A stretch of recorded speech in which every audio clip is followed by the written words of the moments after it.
Van Gogh sống tới năm 3000, thì liệu rằng ông có giao du, kết bạn với những sự sống ngoài trái đất? Cụ thể ở đây là giao lưu nghệ thuật với người ngoài hành tinh. Ở phần trước thì Van Gogh đã được trở lại với thế giới bình thường nhờ vào sự nỗ lực và niềm tin mãnh liệt của ông. Ông đã bước vào thế kỷ 21 rực lửa và một tâm hồn đầy nghệ thuật. Trải qua rất nhiều năm khiến cho ông trở thành một biểu tượng của thế giới hội họa. Còn bây giờ hãy đến với Nếu như Van Gogh còn sống tới thời điểm hiện tại, phần 2. Tôi hứa hẹn sẽ còn bùng nổ hơn phần 1 rất nhiều. Năm 2025, Van Gogh đối mặt với công nghệ AI. Vào một ngày đẹp trời, Van Gogh nhận ra có những bức tranh giống phong cách của mình được tạo ra chỉ trong 10 giây bằng một cái công nghệ có tên là AI. Ban đầu thì ông khá là hoang mang, kiểu ủa, chúng nó làm kiểu méo gì mà có thể vẽ được giống như mình nhỉ? Và những ngày đầu tiên khi mà công nghệ này được áp dụng thì Van Gogh cảm thấy khá là khó chịu. Ông cho rằng bọn này làm như vậy là không xin phép và không tôn trọng ông. Nhưng mà sau một thời gian, có lẽ đã quá chán, ông không có bất cứ sự phản đối nào cả. Thay vào đó thì ông kiệm mịa, thích làm gì làm. Lúc bấy giờ, ông sẽ chứng minh bằng việc là ông tham gia các dự án kết hợp giữa người và máy, dùng AI như một công cụ sáng tạo mới. Bởi vì ông tin rằng nếu công cụ thay đổi, cảm xúc con người vẫn là gốc rễ. Cọ hay là thuật toán thì cũng chỉ là phương tiện. Năm 2026 đến năm 2040, sự kết hợp giữa Van Gogh và công nghệ. Vào năm 2026, ông hợp tác với cả AI vẽ tranh. Cặp đôi Van Gogh và GPT phiên bản 12 đã làm cả thế giới phải chấn động. Sự kết hợp đó đã thu về cho ông một số tiền rất là lớn, đưa ông lên vị trí top 1 thế giới về sự giàu có, với tổng giá trị tài sản lúc đó của ông lên tới 900 tỷ đô. Khi được hỏi ông có sợ AI cướp nghề không, Van Gogh chỉ cười. Nếu AI biết cô đơn như tôi thì nó mới thực sự là nghệ sĩ. Cuối cùng, vào năm 2040, Van Gogh trở thành một người truyền cảm hứng toàn cầu về sáng tạo và lòng kiên nhẫn. Ông được mời hẳn lên đài truyền hình quốc gia của Hà Lan và nói: ngày xưa không ai hiểu tranh của tôi, giờ thì cả thế giới đều hiểu, nhưng mà tôi lại bắt đầu không hiểu thế giới nữa rồi. Năm 2050 đến năm 2300, khi nghệ thuật rời khỏi trái đất vào thế kỷ 22, lúc này thì người trái đất bắt đầu di cư lên sao Hỏa và dĩ nhiên Van Gogh cũng đi theo. Ông là người đầu tiên mở gallery ngoài trái đất với một quy mô triển lãm cực kỳ lớn. Tranh của ông bây giờ không chỉ là sơn dầu mà là ánh sáng plasma vẽ lên bầu trời sao Hỏa. Người ta kể rằng vào mỗi tối, ông vẫn ngồi ngoài cửa kính của phi thuyền, nhìn những vì sao xa xăm và thì thầm bầu trời kia vẫn đẹp, chỉ khác là nó không còn tiếng dế kêu như ở bệnh viện hồi trước. Đến đầu năm 2150, Van Gogh bắt đầu thấy buồn bởi vì ông đã sống hơn 200 năm, chứng kiến hàng tỷ người sinh ra và mất đi. Lúc này thì ông đã thử yêu một nhà nghiên cứu trên sao Hỏa có tên là Jessica Kay. Hai người đã kết hôn và chúng ta sẽ có cặp đôi Gogh Kay. Nhưng mà vì Van Gogh bất tử, còn Kay thì không. Khi mà Kay qua đời, ông lại trở về với cô đơn. Van Gogh lúc này trong một cái tâm trạng cực kỳ là khó hiểu. Ông chán trường và tuyệt vọng. Có lẽ là tình yêu của ông quá lớn. Chính vì sự bất tử của ông đã khiến cho ông trở thành một người cô độc.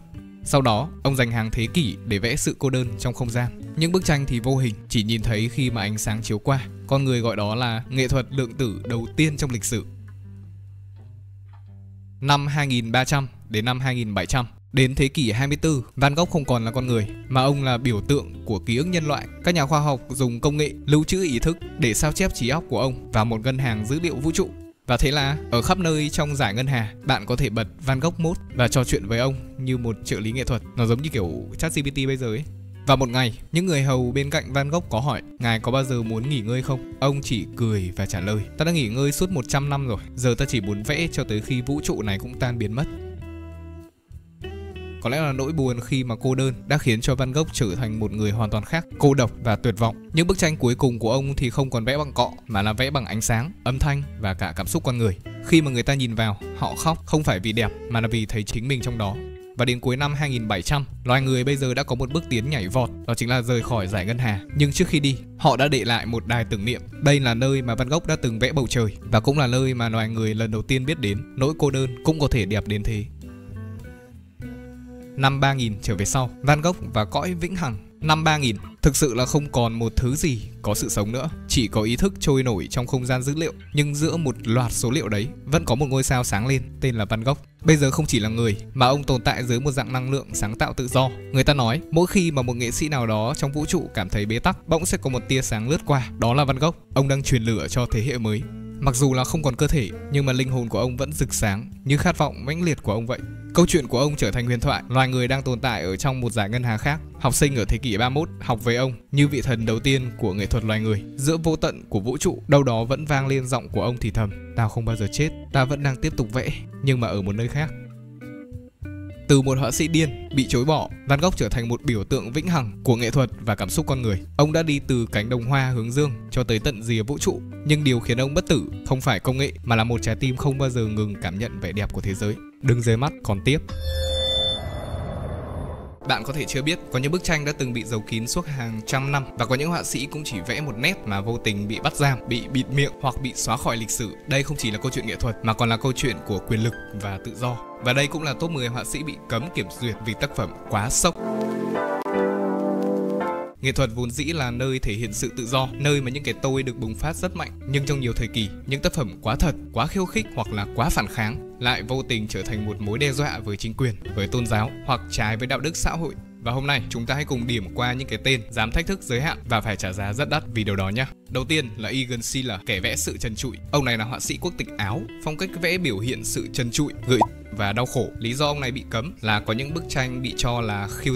Và thực tế thì ông này bị bắt và tranh thì bị tịch thu, và thậm chí là có những bức tranh đã bị thiêu hủy ngay tại tòa. Điểm nổi bật của ông này là vẽ người mẫu nữ và trẻ em với những biểu cảm dằn vặt, không giấu sự thật. Ông họa sĩ này thì có một số những cái câu nói khá là hay. Nghệ thuật không thể là đạo đức giả, nhưng mà xã hội thì khác. Tiếp theo là Ai Weiwei, họa sĩ phản kháng. Ông này có quốc tịch là người Trung Quốc. Những tác phẩm bị cấm của ông này thì được cho là có liên quan tới chính trị và phơi bày những tham nhũng của những tổ chức cấp cao, có đôi phần là châm biếm. Họa sĩ này thì bị bắt giam không có lý do, bị theo dõi và bị cấm xuất cảnh. Nổi bật là tác phẩm Dropping a Hand, Dynasty Urn, đập vỡ bình cổ 2000 năm. Nếu bạn không thể nói nên sự thật bằng nghệ thuật thì nghệ thuật để làm gì? Ai Weiwei cho hay. Andrzej Serrano, ông này thì có quốc tịch Mỹ, ám ảnh cây thánh giá bị ngâm trong nước tiểu với tác phẩm là Peace Cry, khiến cho cả tôn giáo lẫn công chúng phải phản đối dữ dội về hành động đấy. Và hệ quả là bức ảnh đã bị phá hủy bởi người biểu tình ở Úc và Pháp. Cũng phải, tại vì đụng đến tôn giáo, giống như kiểu ở Việt Nam mà bây giờ đụng đến văn hóa của người Việt hay là xúc phạm tới văn hóa xem, bị tẩy chay ngay.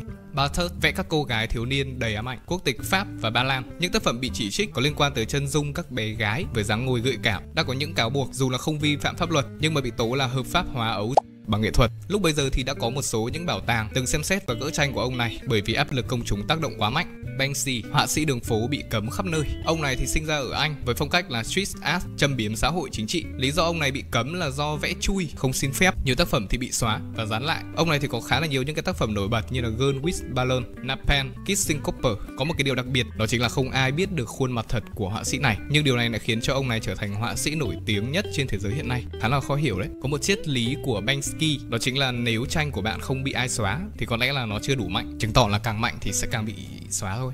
Shirin Neshat, bà này có quốc tịch Iran và Mỹ. Phong cách vẽ và chủ đề vẽ của ông này thì là về vai trò của người phụ nữ, quyền tự do và Hồi giáo. Tác phẩm gây tranh cãi của ông này là bức tranh người phụ nữ đeo khăn trùm với chữ viết, trong đấy có hình ảnh súng, cùng với đó là những hình ảnh ẩn dụ khác. Hậu quả là bị cấm chiếu phim và cấm triển lãm ở Iran. Nhiều nhà phê bình cho rằng tác phẩm này đã vượt quá rào cấm của Iran. Robert Mapplethorpe, ông này thì thực ra là không phải là họa sĩ, ông này được tính là nhiếp ảnh gia, nói chung là cũng dạng trong nghệ thuật, có quốc tịch Mỹ. Ông này chụp những cái bức ảnh về cơ thể nam giới, BDSM và đồng tính. Tác phẩm gây tranh cãi là bộ ảnh The X Portfolio và hậu quả là bị chính Quốc hội Mỹ điều tra vì dùng quỹ công để làm triển lãm. Tranh luận nổ ra lớn khi mà ông này cho rằng là ông này không tạo scandal và ông này chỉ làm điều mà ông đấy nghĩ là đẹp. Nhiều người thì nói rằng đây là nghệ thuật và khiêu dâm. Gaston Courbet, ông này có quốc tịch Pháp và tác phẩm gây sốc của ông này là Noisy du Monde, vẽ cận cảnh một bộ phận của nữ. Bức tranh này đã bị giấu kín suốt 100 năm và chỉ công bố vào năm 1995 và hiện tại thì đang được trưng bày tại Musée d'Orsay. Nói chung là vẫn gây tranh cãi. Nhiều người thì cho rằng là tác phẩm này quá phản cảm, nhưng mà ông họa sĩ này lại nói: tôi không vẽ sự tưởng tượng, tôi vẽ sự thật trần trụi.